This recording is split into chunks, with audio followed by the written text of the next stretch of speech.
bakit mo nagawa sa akin to? Wala akong ginawang masama sa'yo, Mark. Inaamin ko po na meron kaming picture noon, pero hindi ko po ni minsan pinakalat ito. Hindi ka makakapagsinungaling, Mark, kasi andun yung mismo yung account na ginamit mo pang chat. Gusto kong bawiin yung motor na pinaghirapan ko, Mark. Sinabi ko sa'yo yan, di ba? May titistigo pa sa'yo na may binastos ka. Nag-video call siya, tapos nagsuot siya ng bra, tapos nilamas-lamas niya yung bra. Pati asawa ko sinisilipan mo. Ako pa yung binaliktad nyo ng ganito. Kahit binubugbog mo ko doon, Mark. Alam mo yan, walang nakarating sa kanila. Malaki yung bukol sa ulo niya at sa mukha niya. Sabi nga ng doktor na i-confine siya. Totally, nadala po siya lang noon sa ospital nang hinihimatay lagi siya. At Gusto mo sir, tatawagan natin yung ospital para magkaalamanan. sa akin naman po, kung gugustuhin po ni Rizal. Pero kung ito ay makakadagdag pa sa ano po, pwede naman or hindi. Yung kung gusto niyo yung motor, bibigay ko na lang sa iyo yung motor. Tutuloy ko pa rin po yung kaso. Gusto ko magkaayos kayo. Yung bang wala nang bumabagabag sa isipan nyo now, ibibigay niya yung motor, yun naman talagang gusto nyo. Pero meron pang isa na nakalimutan mong sabihin sa kanya na ikukondisyon, ako nang dudugtong, yung sa bata na kapag lumitaw na talagang anak mo ito, ipapadinitest natin kung gusto mo. Yung lahat ng mga ginastos niya sa pagbubuntis, maging yung DNA test, i-refund mo sa kanya. And then, susuportan mo yung bata. Ganun po yun. Otherwise, ibang kaso yun. Hindi ko siya pwede pigilan doon. Bawsi yun. Yun naman po talagang napag-usapan namin noon, pagkasunduan. Okay, so ma'am, okay na tayo sa motor, okay na tayo doon sa suporta sa bata, sa binubuntis mo. Kung ako masusunod, dahil pinapunta ko siya rito, at pumunta naman siya rito ng maayos, sana magkaayos kayo. Pag-isipan ko po, sir, kasi medyo mabigat talaga sa loob ko yung ginawa niya. Kailangan ko rin po yung ng magulang ko, lalo na yung nanay ko. Kasama din yun saan nabastos niya. I understand. Usapan natin, Mark. Tutulungan mo ako sa pagpapacheck up, pa-ultrasound, di ba? Pero ano ginawa mo? Nagpakasaya ka lang kung saan. Hindi kita ginulo kasi sabi mo huwag kita guluhin, di ba? Nanay mo, Yan ang time na yun. Tapos, sabihin mo pa sa Binayaran niya. nanay mo na siya nang bahala sa akin. Bakit nanay mo ba nakabuntis sa akin? Para lang ang pusa na iiwan mo sa bahay niyo na ganun lang. Tapos sasabihin mo sa akin, hindi mo pinabayaan. Ano bang gusto kala mo sa bahay niyo? Mabubuhay yung bata sa tiyan ko, ngat-ngating ko yung pader niyo. Magbibigay ka, 200 pesos, may insulto pa. 200 pesos, binigyan kita ng 1,000, binigyan kita ng 1,000? 500. Wow! Pag pumunta ako, 1,000, Mark? Kailan yun? Parang alam ko Wala. 500 lang ang pinakamalaking mo binigay sa akin. Mali yung Grabe, ginagawa niya, pangalis, tapos siya rin ngayon para sa kakampihan niyo siya. Kung Sir, ikaw ang may problema rito, sir. Ha? Kasi Hindi parang sa masyado. pinapalabas mo, masama kami dito lahat ngayon. Hindi naman Sandali po. lang, sir, ha?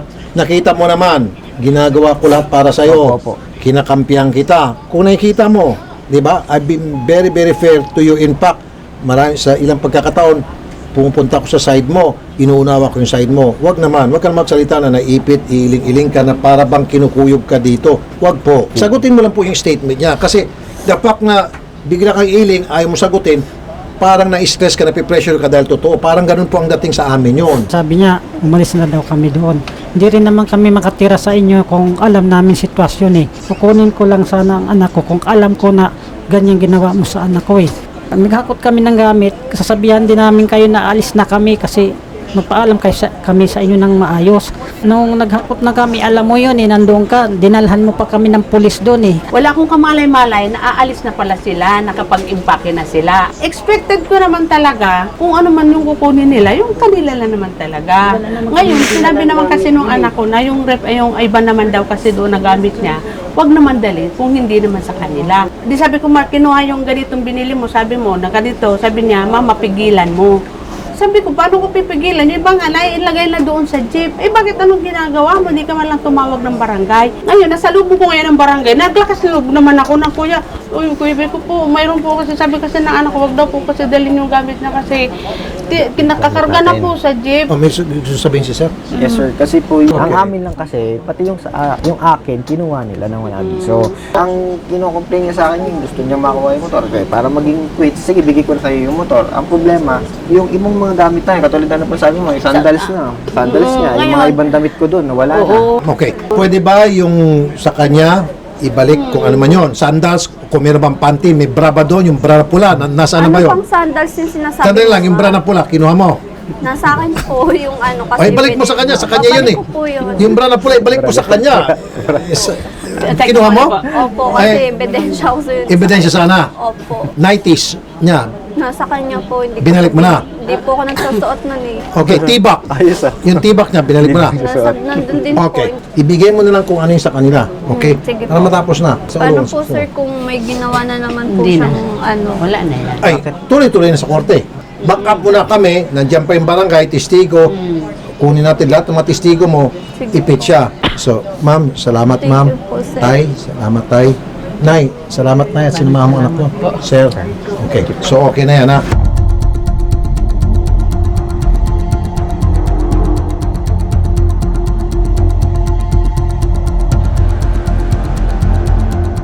Oh, Ma'am Rizel, magandang hapon at Nanay Flor. Sabi po ng aming reporter, meron daw po kayong dalang dokumento. Ako. Ito po yung dokumento na nakuha namin sa hospital sir sa FEU po yung naitakbo po ako dyan. Okay, sinasabi dito ng doktor, pumasok kayo sa ER, Opo. na kayo ay merong black eye sa kaliwang mata Opo. dahil sinuntok nitong si lalaki, sinipa ka pa Opo.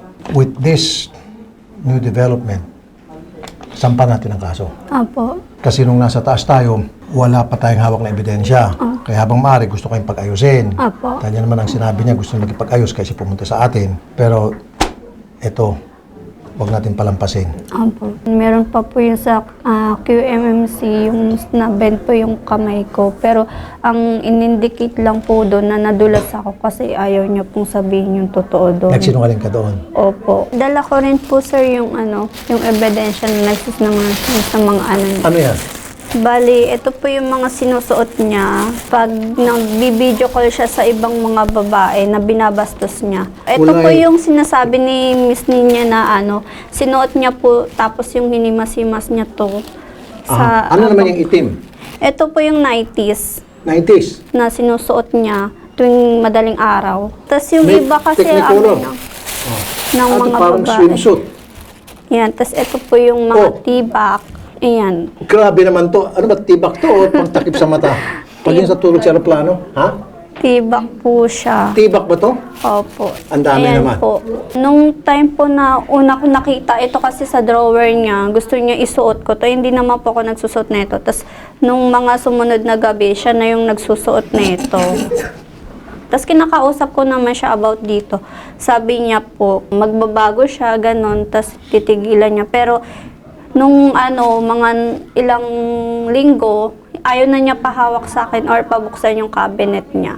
Kasi ang dami na pala niyang ganito. So dito po, naniniwala ako sa inyo 101%. Nakikita yung klase ng pagkatao. Malaswa siyang tao. Opo. Pumunta ako kayo sa barangay, Opo.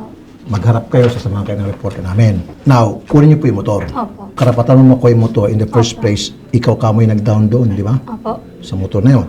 Plus, ikaw yung nag-monthly. Tapos, pati sa maintenance, ikaw pa. So, siya puro gamit lang. Opo. So, it belongs to you. Opo. Pag pinapirma ka doon sa barangay, ang ipipirma mo lang doon na na-receive mo yung motor. Opo.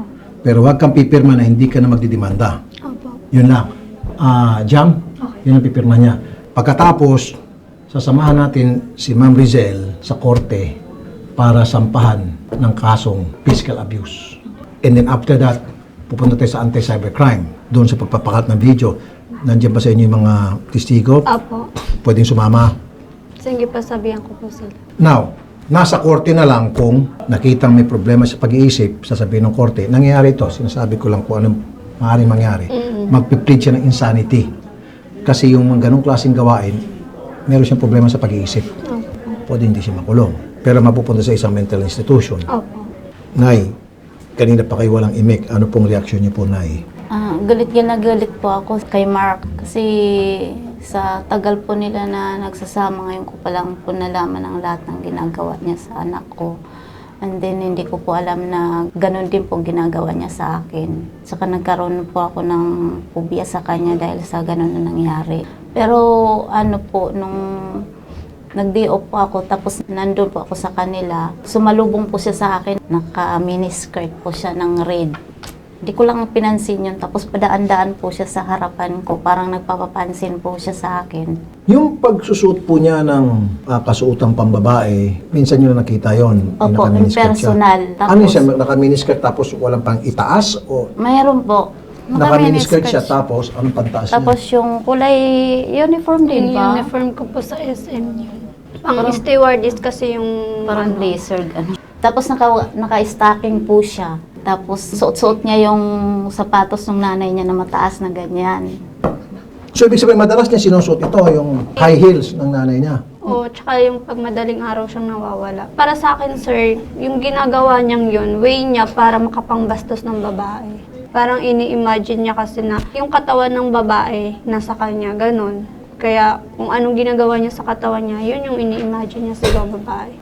Minsan ba, hindi mo napansin, nasusuot niya tapos rumarampa siya, nagsasalamin, nagpuposing-posing, suot-suot yung bikini. Hindi po. Bali, nakikita ko lang po siya. Nakasuot siyang ganun, tapos madaling araw siyang lalabas. Paglabas ng bahay, sa gate kasi medyo hindi nakikita, may madilim na part doon. Doon po siya sa sulok. Tapos, pag may dadaan na babae, parang magpapakita siya doon. Nasuot-suot yung, Opo. yung mga lingeries. Opo.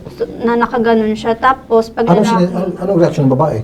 wala na tumitingin sa kanya. Tapos, parang nabibigla. Nasiwa. Lalo na kung kakilala niya. Kung kakilala siya, ganun. Parang nabibigla na ba't nakaganon. Tapos, hindi na rin naman po siya pinapansin. Parang nilalagpasan din siya. Tapos, pag lalaki naman po, nagtatago siya. Okay, saan galing po yung mga lingeries na yan?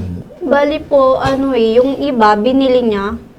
Tapos yung iba po, galing sa mga kachat niyang babae na, yun nga, nasabi niya, pwede manghirap ng tibak, ng 90s. Tapos ang idadahilan niya po, ako, sabihin niya kasi kailangan ng asawa ko, ganyan. Minsan gown po. Gown! Opo, tsaka yung mga dress. Magugulat ako, naaalis siya, makikipag-meet siya dun sa girl. Tapos, kukunin niya po yung... Buti hindi siya naglalagay ng panty liner, mga ganun. May po, napkin, minsan. Pati napkin, sinusuot din niya. Ang dahilan naman po niya, binabalisaw-saw daw po siya. Tama lang ho, ma'am, na hiwalayan mo na itong lalaki ito. May problema sa pag-iisip to. O yung huli po na na nagtalo kami, yung kinakasama niya ngayon. Niyaya siya ng babae dun sa bahay nila. Tapos nakuhaan niya ng underwear. Ano Yung ginawa niya? underwear na yun, hindi pa po yung nalalaman. Tapos, bali nung nasa bahay na kami, inaamoy-amoy niya kasi yun. Ha? Opo. Tapos parang nababuyan na po ako sa kanya, no? Tapos nag-away po kami. Inaamoy-amoy niya? Oh, man. Tapos parang sinasabi niya pa sa akin, amuyin ko rin daw. Parang iniinsulto niya talaga ako. Oh, man. This guy is sick. Very, very sick. Sige po, lakad na po kayo ngayon. Punta ka na sa barangay para kunin yung motor and then sa kaso, okay?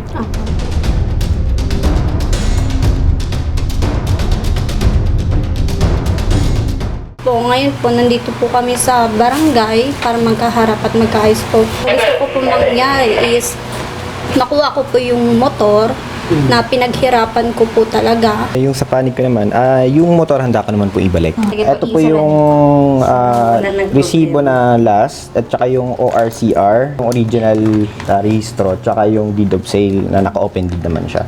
Ito na resell yung motor na sasabi mo, at saka yung original. Okay. Ayan, di ba sa'yo to? Yung mga yan? Hindi naman ako nagsusuot ng mga yan. Huwag mo tapon sa akin. Huwag mo tapon sa akin. Huwag mo tapon Kasi sa baboy ka. Ikaw ang baboy dyan, sa'yo yan, di ba? Ginamit mo yan pa video Sa'yo ko yan. sa kanila. Ano? Huwag ka magkailag. Bastos ka talaga eh. Kahit nga ako magulang niya, kung tutusin, irerespeto mo ako dahil naging bahagi na ako ng buhay mo. Pero anong ginawa mo? Ako sinisilipan mo? Ang kapal ng pagmumukha mo. Tapos yayayain mo pa ako nga, sabay tayo maligo. Ang kapal ng pagmumukha mo, Mark. Tapos anong ginawa mo? Pati yung kasama ko sa trabaho, bibidyo call mo, tapos hihimasan mo ng nakabra kayo ganyan, na kulay pink. Wag mo nga akong, wag kang magsisinungaling. Ilang beses kita tinanong, bakit mo nagkagawa kay mama yun? Sinabi mo sa akin, nalilibugan ka sa kanya. Hindi pa yun. Tuwing magbibihis ako, bigla kang sumusulpot. O hindi, wag mo ipagkailayan. Kahit sa kwarto, Mark, Kahit nahuli nandiyan dyan sa kita. kwarto, bigla ka na lang gaganunin ng... Akala mo wala ako sa likod mo? Manyakis ka talaga. Tapos Mark, huwag kang magsinungaling kasi sinusuot mo yan ating gabi, nasa labas ka. Ilang beses kita nahuli nun? Nagagalit ka pa sa akin, ba't gising pa ako? Oh, makarma na sa ating dalawa kung sino nagsisinungaling. Sa inyo ho, itong mga 90s na ho na to. Tingnan nga ho natin kung kasya ho sa akin. Oo. Try po natin. Try ho natin kung kasya. Pag sinungaling ka pa. Parang ang Ayan, liit eh. oh, sir. Sinungaling kayo, may mga Ayan, picture oh. din ako. Inaamin niyo ho ba na kayo ay gumagamit ho nito? Dahil meron kayong mga pictures ho na kayo talaga ay Kami po, may, opo, totoo po. Sasabihin ko po sa inyo, totoo nag-picture kami po ang dalawa. Pero, yun po ay hindi na totoo yung aside na sila malabas at grabe naman ho susuotin ko ho to. Oh, ito yung mga chat mo kay Mayan. Oh, sasabihin ko na, yung kaibigan ko taga Montalban, alam mo yan. Sabi rin sa Ayan akin na. na, Kaibigan nyo. nasabi sa akin, Ayan, sir. Nag-message si Sir na manghihiram ng gown. Oo, yan, manghiram siya ng gown. Ayan pa po. Nagtataka daw siya, Mm-mm. saan gagamitin? Susutin daw ni Sir. Nawiwirduhan daw siya kay Sir Mark. Bakit magsusot ng gown? Yung last message po dito, no? Sabi kasi rito, kung may kilala daw na bakla, yung kanyang friend, at magpapagalaw daw si Sir sa kanyang ano ba to? Kaninong gagaling? Nababaliw na ba ang asawa mo? Ayan po Tapos sasabihin nyo pa nagsisinungaling ako kahit iharap pa yung taong yan. Private yung dalawa, mga Matutuwa malaswa, ka ba? ipapadala sa ibang Matutuwa tao. Sinong matutuwa? O matinong ang tao, hindi mo ipapalandakan niya na mga... Hindi ko naman pinamalanda. Nasaan po? anong hindi? Anong hindi? Makakarating ba yan sa ibang tao? Sandali lang po, sandali lang po ha, ito lang po. Sinong matutuwa niyan? Sige, para kasuhan Kung nyo. ikaw, ano? Sandali lang Ganyan po. ang gagawin kung anak mo babae. Nagsama tayo ng matagal, hindi ko nga inaakalang aabot tayo sa ganito. Kung ano pa yung mga malalaswang ipinipintang mo lahat, kalimutan mo na yun. Tingnan mo, sandali, alimbawa. Ako. Hindi ako agin sa sinasabi mo kalimutan. Anong kalimutan? Hindi makatao ang pagtratrato ninyo sa anak ko na ilang taon ko rin yan na hindi ko na pinaubaya ko sa iyo yung anak ko pero anong ginawa mo? Sobra. Ang kapal ng pagmumukha mo, Mark. Kung alam ko lang noon nga ginawa mo yan, hindi natatagal yung anak ko sa'yo. Ma'am, so ganito, yung ganong bagay, tapusin na ho natin. So, ngayon, kagawad, since i-turn over naman na ho yung motor, siguro yun ho yung magagawa nating kasunduan na formal ho na isinurrender ho yung motor ho ni Rizel dito po sa barangay. Wala na po ba talagang paraan na kayo magkaayos Hindi ni na, sir. Hindi na. Sinira na niya yung Ano pong sarili magiging ko. kahantungan po nito? Magkakasuhan na lang po kayo. Sa ngayon po, naging bahagi lang po natin dito, yung pagbalik ng motor sa inyo. Nasa inyo na po, pati yung susi, Pwede po bang i-check muna? Sige po.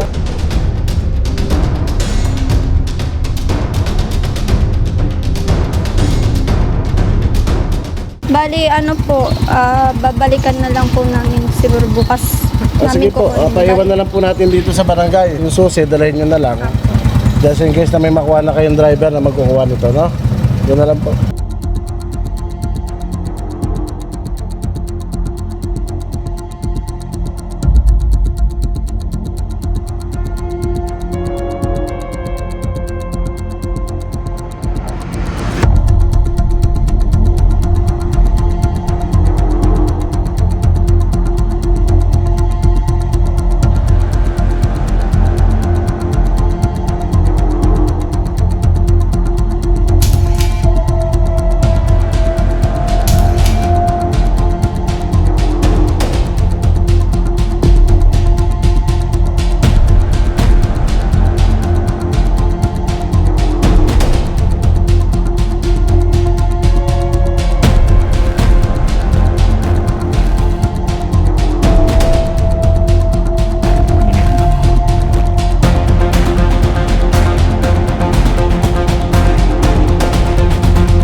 Sir Rafi, thank you po at nakapag-file na po ako ng mga kaso laban po sa ex-live-in partner ko po. Salamat po sa tulong niyo, sir, at sana po masubaybayan po ng lahat yung magiging resulta ng kaso.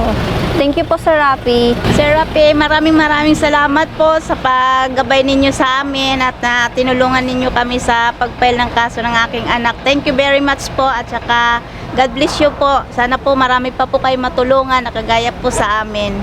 Thank you. Maraming salamat po, Sir Rafi, sa tulong niyo sa amin sa pag-file sa kaso ng anak ko. Marami pong salamat.